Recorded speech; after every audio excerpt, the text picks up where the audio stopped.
మరి స్ట్రెస్కి అసలు కారణాలు ఏంటంటారు? చాలా కారణాలు ఉన్నాయండి. దానిలో ఒక చిన్న ఉదాహరణతో నేను మొదలు పెడతాను. ఓకే. ఒక భర్త తన భార్యకి కొత్త కారు గిఫ్ట్గా ఇచ్చాడు. ఓకే. గిఫ్ట్గా ఇచ్చేసి, ఈరోజు నేను పిల్లల్ని చూసుకుంటాను, నువ్వు ఈ కొత్త కారులో డ్రైవ్కి వెళ్ళు అనేసి అంటాడు. తను చాలా హ్యాపీ ఫీల్ అవుతుంది. కొత్త కారు అయితే ఇమీడియట్ ఒక డ్రైవ్కి వెళ్ళొస్తాను, మీరు పిల్లల్ని చూసుకోండి అని చెప్పి తను బయలుదేరుతుంది. ఓకే. కొత్త కారులో తను హ్యాపీగా ఎక్కి డ్రైవ్కి స్టార్ట్ అవుతుంది. అలా కొంత దూరం వెళ్ళగానే డివైడర్ని గుద్దేస్తుంది తన కారు. అరే! తనకి ఇమీడియట్గా టెన్షన్ స్టార్ట్ అవుతుంది. అక్కడి నుంచి ట్రాఫిక్ పోలీస్ పరిగెత్తుకొని వస్తుంటారు. ట్రాఫిక్ జామ్ అయిపోతుంది. ట్రాఫిక్ పోలీస్ వస్తున్నాడు, అందరూ నన్నే చూస్తున్నారు.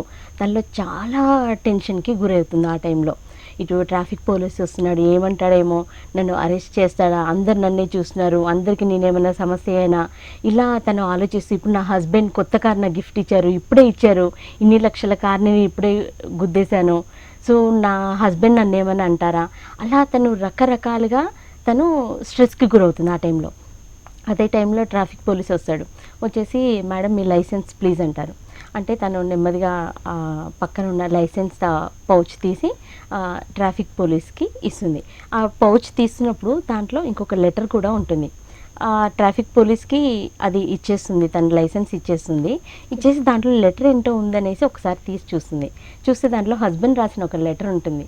తను ఏం రాశారంటే, ప్రియా, నువ్వంటే నాకు చాలా ఇష్టము, అయితే ఒకవేళ నువ్వు డ్రైవ్కి వెళ్ళినప్పుడు ఏదైనా జరిగితే నాకు కారు కంటే నువ్వే చాలా ముఖ్యము అనేసి దాంట్లో రాసి ఉంటుంది. ఒక్కసారి అది చూడగానే తనకి ఆనంద బాష్పాలు వచ్చేస్తాయి. అంటే అక్కడ తను చాలా స్ట్రెస్కి గురైంది. అక్కడ స్ట్రెస్ అనేది సిచ్యువేషన్లో ఉంది. అదే ఇంకొక భర్త ఉన్నాడు, అదే సిచ్యువేషన్ సేమ్ తీసుకుందాం. ఇంకొక భర్త తను లెటర్ ఏం రాసి పెట్టలేదు, ఇంటికి వెళ్ళాక అసలు నేను కొత్త కారు ఎన్ని లక్షలు పెట్టి కొన్నాను, దీన్ని డ్యామేజ్ చేసావు, నువ్వు అలా చేసావు, ఇంకా లైఫ్లో నీకు ఎప్పుడు కారు కొనను, డ్రైవింగే చేయొద్దు, ఇలా అని ఒక పర్సన్ బిహేవ్ చేస్తాడు. ఇతను ఏం చేశాడు, ఇది నాకు మనిషి కారు వస్తువులు అనేవండి ఎప్పుడు ఎన్నైనా కొనుక్కోవచ్చు. మనిషి అంటూ బతికి ఉంటే వస్తువులు ఎన్నైనా కొనుక్కోవడానికి అవకాశం ఉంటుంది. కానీ మనిషి చాలా అమూల్యమైన వ్యక్తి. తను బతికుంటే ఇంకా 10 కార్లు కొనొచ్చు, ఇంట్లో ఏ వస్తువులైనా కొనొచ్చు. అందుకే అతను ఏం చెప్పాడంటే, కారు కంటే నువ్వు చాలా ముఖ్యమని చెప్పాడు. ఆ టైంలో తను చాలా రిలాక్స్గా ఫీల్ అవుతుంది. సో ఈ సందర్భాన్ని గమనిస్తే అక్కడ మనకి ఈవెంట్ అనేది ఒకటే, తీసుకునే పర్సెప్షన్ ఎలా ఉన్న దాని మీద స్ట్రెస్ ఉంటుంది. సో తీసుకునే విధానం అనేది చాలా ముఖ్యం. అతని వ్యక్తిత్వాన్ని బట్టి తీసుకునే విధానం ఉంటుంది. సో మనం మంచి వ్యక్తిత్వం ఉన్న వాళ్ళేమో దాన్ని పాజిటివ్గా తీసుకొని, ఓకే ఇది కాకపోతే ఇంకొకటి ప్రాబ్లమ్స్ అనేవి వస్తాయి, వస్తువులు అనేది పోతాయి అనేసి ఆలోచిస్తారు. అదే ప్లేస్లో నెగిటివ్గా ఆలోచించే వాళ్ళు ఉన్నారనుకోండి, నా కారు ఇన్ని లక్షలు పెట్టుకున్నాను, నా ఇంత డబ్బు వేస్ట్ అయిపోయింది, మళ్ళీ నేను లైఫ్లో కొనగలుగుతానో లేదో అలా ఆలోచిస్తారు. అక్కడ పర్సన్ గురించి ఆలోచించరు. అసలు పర్సనే పోతే ఏం చేయడానికి ఉండదు కదా. సో అలా ఆలోచించే వ్యక్తులను బట్టి కూడా స్ట్రెస్ అనేది ఆధారపడి ఉంటుంది. భగవంతుడు వస్తువులని వాడుకోవడానికని ఇచ్చాడు, మనుషుల్ని ప్రేమించడానికి ఇచ్చారు. కానీ ఇప్పుడు ఏమవుతుంది, ప్రస్తుతం ప్రతి ఒక్కరు కూడా వస్తువులని ప్రేమిస్తున్నారు, మనుషుల్ని వాడుకుంటున్నారు. ఈ స్ట్రెస్ నుంచి బయటపడాలంటే ఏం చేయాలంటారు? స్ట్రెస్ నుంచి బయటపడాలంటే అండి, ఫస్ట్ రెగ్యులర్ ఎక్సర్సైజ్ ఉండాలి. మెడిటేషన్ అనేది కంపల్సరీ చేయాలి. మెడిటేషన్ అనేది ఎందుకు చేయాలంటే, మనము ప్రతిరోజు ఊపిరి తీసుకుంటున్నాము, వదులుతున్నాం, అది మనకు తెలియకుండానే జరిగిపోతుంది. కానీ ఈ బ్రీత్ అనేది ప్రాపర్ మెథడ్లో తీసుకోవడం మెడిటేషన్ అంటే శ్వాస మీద ధ్యాసను ఉంచి మనం మెడిటేషన్ చేయాలి. అప్పుడేమవుతుందంటే, మన గాలి ద్వారా ఆక్సిజన్ అనేది బ్రెయిన్కి వెళ్తుంది. ఎప్పుడైతే ఆక్సిజన్ బ్రెయిన్కి అందుతుందో మన ఆలోచన విధానం కూడా చాలా కూల్గా, రిలాక్స్గా ఉంటాము. మెడిటేషన్ అనేది మన నర్వస్ సిస్టమ్ మీద కూడా చాలా పనిచేస్తుందనేసి పరిశోధన ద్వారా తెలిసింది. అంటే రెగ్యులర్గా మెడిటేషన్ చేయడం, మెడిటేషన్ చేయలేని వారు అట్లీస్ట్ వాకింగ్, ఫిజికల్ ఎక్సర్సైజ్ అనేది ఉండాలి. దాంతో పాటుగా పాజిటివ్ థింకింగ్ అనేది అలవర్చుకోవాలి. ప్రతి దాంట్లో నుంచి చెడుని వెతకద్దు, ఎదుటి వ్యక్తిలోని తప్పులనే వెతుకుతూ ఉండద్దు. మనము తప్పులు చేస్తాము, ఆ తప్పులను వెతికే స్వభావం కూడా మనని ముందుకు వెళ్ళనివ్వదు. దీంతో పాటుగా ఏంటంటే, లైఫ్ స్కిల్స్ అని ఉంటాయండి. మనం లైఫ్ని ఎలా లీడ్ చేయాలి, ప్రాబ్లమ్స్ వచ్చినప్పుడు ఆ సమస్య నుంచి ఎలా బయటపడాలి, ఇలాంటివన్నీ తెలుసుకోవాలి. మరీ ముఖ్యంగా అసర్టివ్ స్కిల్స్ ఏంటంటే, చాలామంది లో సెల్ఫ్ ఎస్టీమ్ ఉంటారండి. లో సెల్ఫ్ ఎస్టీమ్ ఉన్న వాళ్ళు కూడా ఈ స్ట్రెస్ తోటి బాధపడతారు. ఇంట్లో సపోజ్ భార్య భర్తలు ఉన్నారనుకోండి, భార్యకి భర్త తెచ్చే శాలరీ ఏదైతే ఉందో ఆ శాలరీని హౌస్ మేనేజ్మెంట్కి, అంటే కొంత సేవింగ్స్కి, పిల్లల చదువులకి, అన్నిటికీ తను స్పెండ్ చేస్తుంది జనరల్గా. అయితే కొంతమంది లో సెల్ఫ్ ఎస్టీమ్ ఉన్న వాళ్ళు ఏంటంటే అసలు భర్త శాలరీ ఎంతో తెలియదు, అసలు మనీ ఏం చేస్తున్నారో అడగరు, అసలు అడిగే హక్కు తమకుందని కూడా వాళ్ళు ఆలోచించరు. అంటే ఐ హ్యావ్ రైట్స్, నా హస్బెండ్ తెచ్చే శాలరీని హౌస్ మేనేజ్మెంట్కి నేను అన్నీ ఉపయోగించి దాన్ని సేవింగ్ చేయడానికి ఖర్చు పెట్టే అధికారం నాకుంది అని తను ఆలోచించగలగాలి.